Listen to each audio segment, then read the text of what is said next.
ఏ జంటి ఆ చెట్టు చుట్టూ ఎరువు మంచిగా అయ్యి గడ్డి పీకు చేస్తానయ్య గారు ఏమో మాటలే ఉన్నాయి రా నీది లేదు లేదయ్య గారు అనగానే ఇక్కడ వీళ్ళంతా ఆలోచిస్తూ ఉంటారు. ఈలోపే చెంచలమ్మ కారు వేసుకొని వస్తుంది. అదిగో వదిన వచ్చేసింది అని చెప్పేసి వీళ్ళు ఆతృతగా చూస్తూ ఉంటారు. కేశవ కూడా అటు చూడగానే చెంచలమ్మ లోనికి వచ్చి సింధూరం తీసుకొని లోనికి వస్తుంది. ఇదేంటి సింధూరం చూసేస్తుందని వెళ్ళిన చెంచలమ్మ తీసుకొని వచ్చింది ఏంటి అని చెప్పేసి అందరూ అక్కడికి దగ్గరికి వస్తారు. సింధూర బాధపడుతూ ఉంటుంది. అదేంటి వదిన ఒక్కరోజు కూడా చూడకుండా ఉండలేకపోతుంది అనమాట అని చెప్పేసి రేణుక భవతి చెవులు కొరుక్కుంటూ ఉంటారు. కేశవ్ అదేంటి చెంచలమ్మ సింధూరాన్ని తీసుకొచ్చావేంటి 4 రోజులు ఉంచుతానన్నావు కదా అనగానే 4 రోజులు కాదు కదా, ఒక గంట కూడా నా కోడల్ని అక్కడ ఉంచలేను. అంతటికీ కారణం మీరే. నా కోడలు కన్నీళ్ళు పెట్టుకోకుండా ఈ గడప దాటకుండా నేను చూశాను. కానీ మీరే పంపండి పంపండి అని చెప్పేసి నన్ను బలవంతం చేశారు. ఇప్పుడు నా కోడలు కన్నీళ్ళకి కారణమయ్యాయి. ఏమైంది చెంచలమ్మ అని చెప్పగానే సింధూర బాధపడుతూ ఉంటుంది.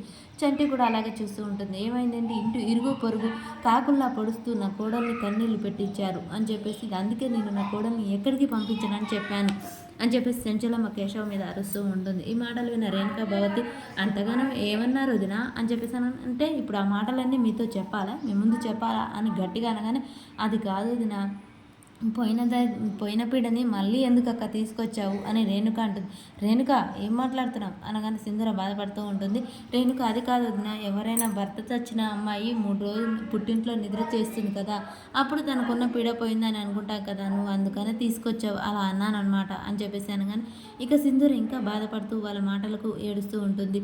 అయినా వదిన అక్క మా నోర్లో మూపిస్తాం సరే, ఊళ్ళో వాళ్ళన్న మాటలు నిజమే కదా, దానికి మననంటావేంటి, అసలు పసుపు కొట్టిన రోజు నుంచి ఈ అమ్మాయి మన ఇంట్లో అడుగుపెట్టిన కానీ అన్నీ అరిష్టాలే, అవన్నీ పట్టించుకోకుండా మా మాటలు లెక్క చేయకుండా నువ్వు ఈ పెళ్లి జరిపించావు. ఇప్పుడు ఏం లాభం వదిన, అక్క చెట్టంత కొడుకు పోగొట్టుకున్నాం కదా వదిన, నువ్వేమన్నా కానీ నిజం నిష్ఠూరం లాంటిది, ఇరుగు పొరుగు అన్నట్టు నువ్వు చేసి ఉంటే ఈరోజు మన అబ్బాయి పోయేవాడు కాదు కదా అనగానే ఇక చాలు ఆపండి అని చెప్పేసి గట్టిగా అరుస్తూ ఉంటుంది చెంచలమ్మ. వదిన నువ్వేమన్నా అనుకో కానీ మమ్మల్ని నోర్లు మూపించినంత మాత్రం నిజం దాగదు కదా అని చెప్పేసి మళ్ళీ అంటూ ఉంటారు. ఈ మాటలన్నీ విన్న సింధూర చాలా బాధపడుతూ ఉంటుంది. ఇంకా రేణుక భవతి నోర్లకైతే అద్దు అదుపు లేకుండా మాట్లాడుతూనే ఉంటారు. అత్తమ్మ ఇక చాలు, వాళ్ళు నన్నేదో అన్నారని నేను బాధపడతలేదు, నా దరిద్రానికి నిన్ను అంటున్నారు చూడు, అందుకు నాకు బాధ కనిపిస్తుంది. నా నష్టజాతకానికి నీవు వినకూడని మాటలన్నీ నీ చెవిలో వేస్తున్నారు, అందుకని నాకు చాలా బాధగా ఉంది అత్తమ్మ అని చెప్పేసి సింధూర ఏడుస్తూ ఉంటుంది. ఈ మాటలు ఇవన్నీ చూసిన వాళ్ళు మూతులు తిప్పుకుంటూ ఉంటారు. సింధూర మాత్రం చెంచలమ్మ దగ్గరికి వెళ్ళి ఏడుస్తూ ఉంటుంది. చెంచలమ్మ కూడా అలాగే బాధపడుతూ ఉంటుంది. కేశవ సరే సరే ఇక సింధూరాన్ని లోనికి తీసుకెళ్ళి మీరెవరు మాట్లాడకండి అని చెప్పేసి కేశవ గట్టిగా అరుస్తాడు.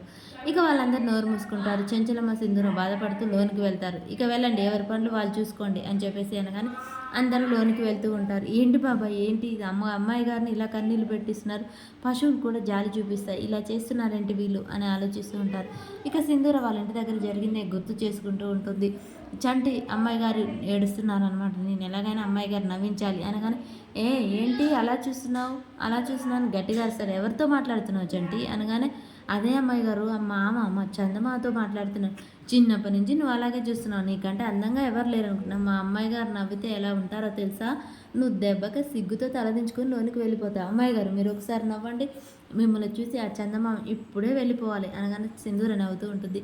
ఇంకా రేపటి ఎపిసోడ్లో ఏం జరుగుతుందో తెలుసుకుందాం. చంటి అక్కడ కూర్చుంటే సింధూర తమలపాకులు తెచ్చి ఇస్తుంది.